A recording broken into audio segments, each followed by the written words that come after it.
Hello everyone, you're watching 154 of Let's Plant, and today is quite a warm day, which is why I'm wearing my fluorescent suit. And joining me today are both of my kids, Zach in the background, Nikki right here, asking me to play bubbles right off the bat. So I'm going to do that for a bit. Are you ready? Okay. The bubbles is our sphere, Daddy. Yeah, they're a sphere. Like inside. Yeah, The bubbles is all running. the bubbles are running away, flying away.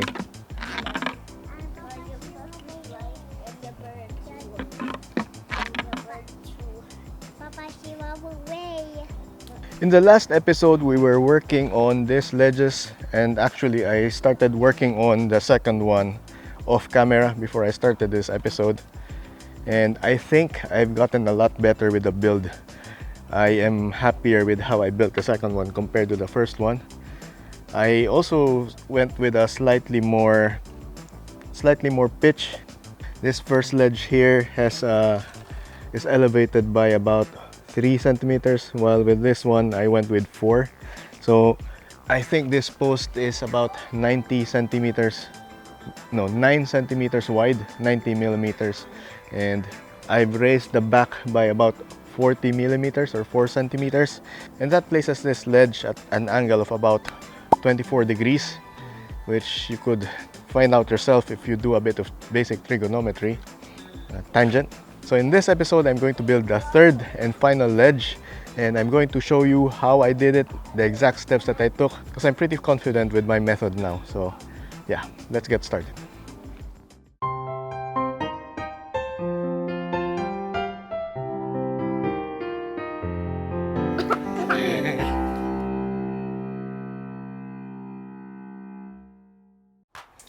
It's actually getting quite warm, so I sent the kids back inside.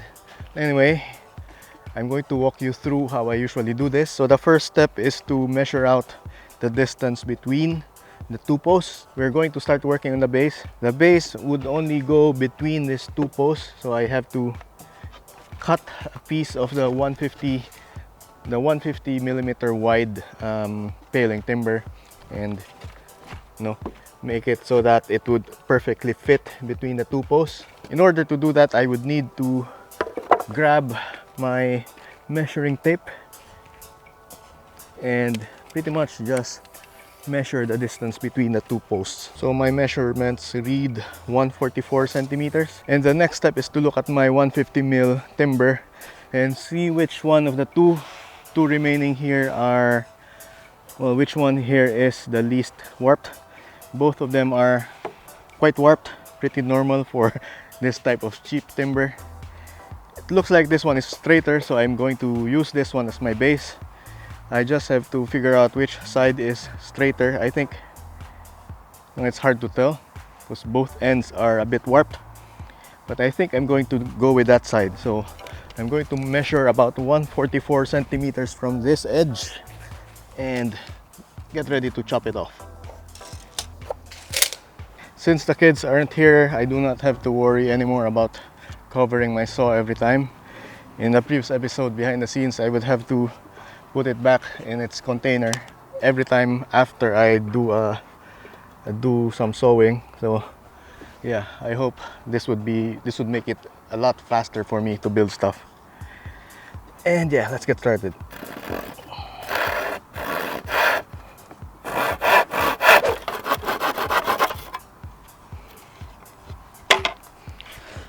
We've got the cap off. It is now exactly 144 centimeters, and it would be enough for the inner part. The next step is to prepare the tiny pieces that would go here. This would form the incline where I would rest the big base. So all I have to do is to chop off a little piece of this 100 millimeter plank. Well, I would need to cut 2 pieces because each one would be going on each side. So let's do that. Thankfully, this next part doesn't require much of precision, so I just have to chop off a little bit and make sure it's more or less straight, which should be pretty easy.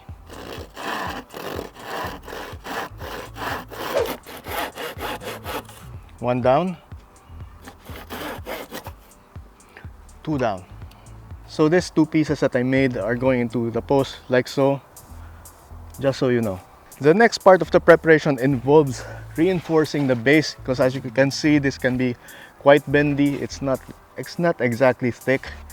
So I'm going to chop off a piece of this 100 mil wide plank, and I'll be attaching it to the underside of the base. Having these two planks sandwiched together is enough strength for the base, and it should be able to support lots of weight. But you recall, we just chopped these two pieces of wood. It would be going somewhere around here. So I would need to create some clearance, some space between. Yeah, I have to reserve some space so when I chop this off, it would slot in perfectly. I'm just going to mark the other side, and yeah.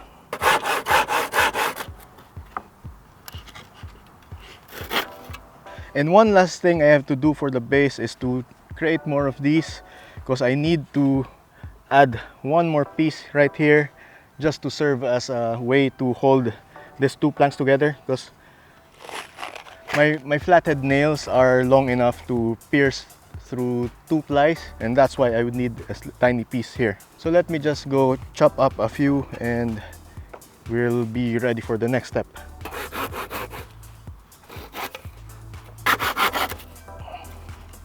Right, now we have everything. So as mentioned, I'm currently preparing the base, and the next bit here is to put everything together except for the side piece, because I'll be nailing it directly to the post. But I need to place this here just to reserve the space, so I know how much space I would need to give the plank. And it looks like everything is lined up, so we shall do this thing now. Just going to grab a few nails, and yeah, let's get hammering.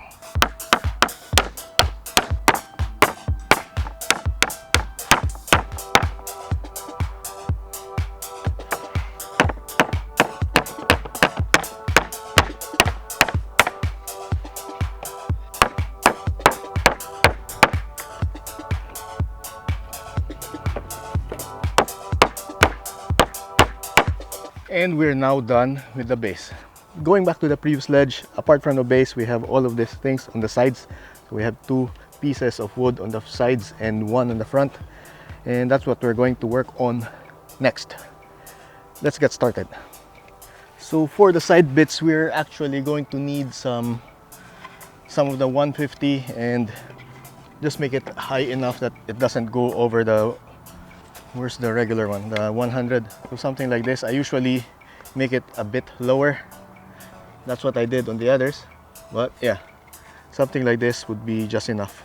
Doesn't have to be exact, but anyway, yeah, let's do this. Just making myself a platform that I can sew on, because I do not have a sawhorse.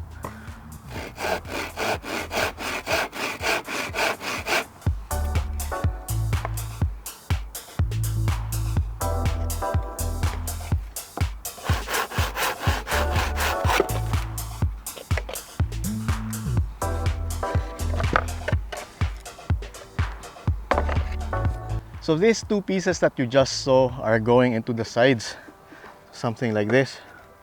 So we're going to nail them in and make sure they stay in place.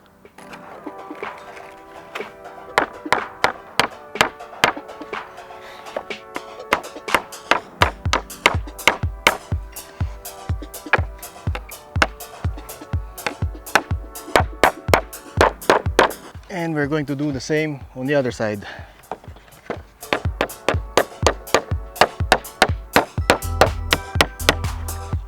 Okay, we've got the sides done and we're finally ready for the front. Just have to find a suitable piece.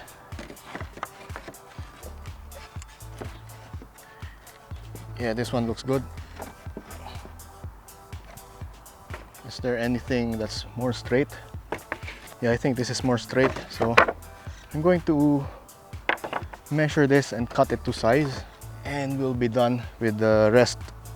Well, we're going to be done with the trough itself, and we'll be ready to attach it.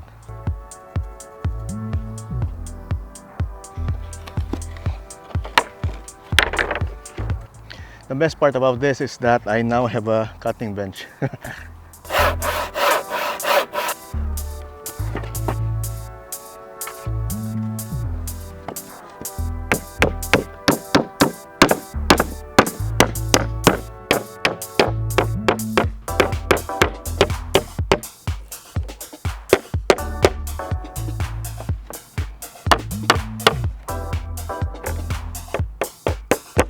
I'm now done with the trough, and all I need to do is to prepare the part where I would be attaching this into. This took me a lot faster to make compared to the previous ones, because now at least I know what I'm doing.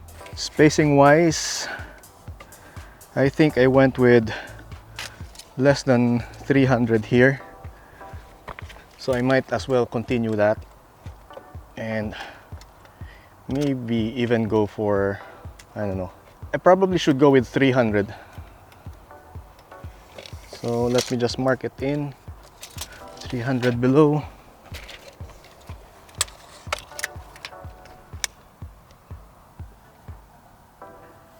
So I made my marking such that the angle of inclination would be about 24 degrees, and I've already computed it beforehand. So yeah, this is what we're going for.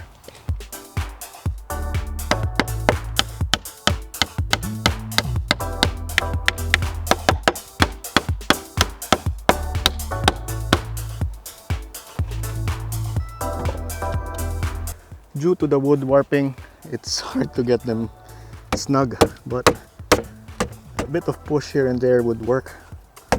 Yeah, they should do it. And it's in position now. All I need to do is to nail this to the fence post, and that would be easy since I already have the sides here. So yeah. Yeah, and just like that, we're done. You know what? I just remembered we have these hooks along the sides, so we could also use this for the hanging baskets. Now that I've moved the hanging baskets to the sides, we now have a clear view of the ledges, and I think this view looks quite nice, so maybe I might keep it this way. So maybe only have the larger hanging baskets out on the sides, while in the middle I would be hanging smaller plants, maybe kokedama, or you know, those little ball things, macrame. So something smaller in footprint somewhere here in the middle. That way we won't obstruct the view of the curtain or of the rosette wall, whichever we end up doing. I haven't decided yet though.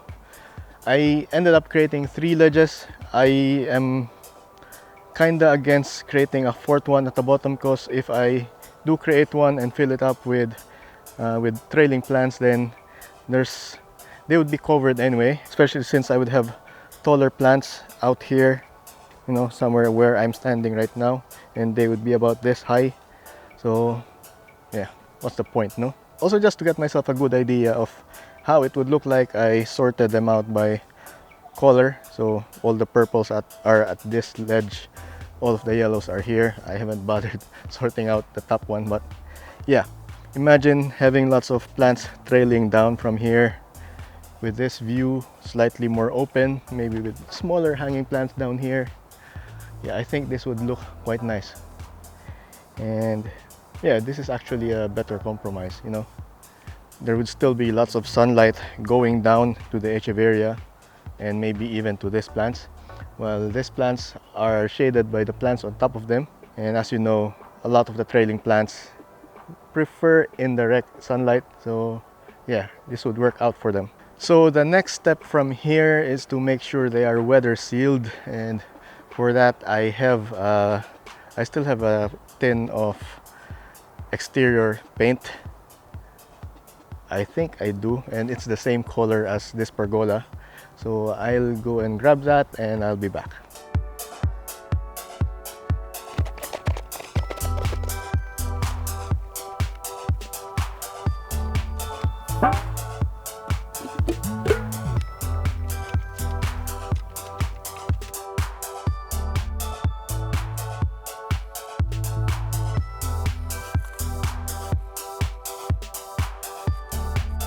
Look at that, it's all coming together. I've just spent a lot of time painting these ledges by hand mainly, because there are lots of hard to reach areas. I just gave them a bit of time to dry out, because now I'm going to do it all over again and give them a bit of second layer. because yeah, it's such a thin coat. I think to be more weatherproof they would require at least a couple of layers. So let me go do that and I'll be back. So both coats are now in and the paint is starting to dry. Yeah, looks dry. And I think we are done with the ledges, and during testing, during painting, I moved around the baskets, placed them on the side because I thought that they were in the way. And it turns out that, you know, as mentioned earlier, I think they look really nice in their positions right now. And I was not meant to look at the comments yet, but I had a peek at the comments on the previous video and saw that a lot of you, well, some of you suggested doing the same, you know, putting the baskets on the side. That way we have a clear view of the ledges. And you know what? I think I agree with that idea. I like that as well because yeah, it looks like the baskets at the side, they frame the whole thing perfectly. So at this rate, since there's 1, 2, 3, 4, 5, there are 5 hooks on each side. Each of the basket fit on each hook without them, you know, colliding to each other. Then maybe we could completely fill up the sides with baskets. So we could have 10 baskets on both sides, all of them at 35 centimeters. You know, the big ones. This affords us more options with the center because we could either go with a curtain or we could just go with simple pots, and the possibilities are endless at the moment. I haven't completely decided what I want to do here yet because right now it's more of a problem of finding the plants to fill it up, and it's a nice problem to have because, you know, we're finally done with the build, the heavy stuff done. I'm looking forward to do some planting. Now I'm not sure if I would immediately start with the ledges. I think I might work out the baskets as well, but it would take me a lot of time to think about each one of them, so I might put them up as individual separate projects. And we are going to do this over the course of the next few months. Maybe see if we could finish before winter. And just for your reference, winter in Australia starts in May. Was it? No, it starts in June. So June, July, and August. It's currently February. We have February, March, April, May, 4 months. 4 months to do 10 baskets. I think we might have the time, but we'll see. But I think I'm still keen on hanging some stuff from here, but maybe tiny stuff. So I don't know. I'm not really a fan of small stuff. I think I'll leave this up to you to suggest me some ideas because all of you collectively know a lot more than I do. A lot of the stuff that I did here are actually your ideas. And yeah, I couldn't have done this without you. Or at least it wouldn't turn out this way. So in the next few episodes, we're going to figure out how we are going to fill up my vertical garden. And at the same time, I still have to finalize the name. I haven't really thought of a name. A few ideas are the hanging gardens of Patreon. Another was Cerriscapades. I think I like that one. I can't remember what the other suggestions are offhand, but if you have any suggestions on what we could name this installation, then let me know down in the comments and I'll be picking one from that. Bonus points if it is a pun, because as you know, I love my puns. Being a dad, I think it's just part of it. And yeah, so over the next few days during my downtime in the week, I'll be thinking of what I might want to do at the ledges. I'm still torn between creating a curtain or placing a bunch of tiny arrangement. I still really haven't made up my mind. So keep your comments coming. Let me know what you think. Subscribe and do all of that YouTube things. And I'll see you in the next episode. Bye. Wait. There's something else I wanted to do. You know what? It's looking quite dry now, and I'm really curious to see how it would look like with all of those pots in. So yeah, I think I quite like it. Now I don't know what I want.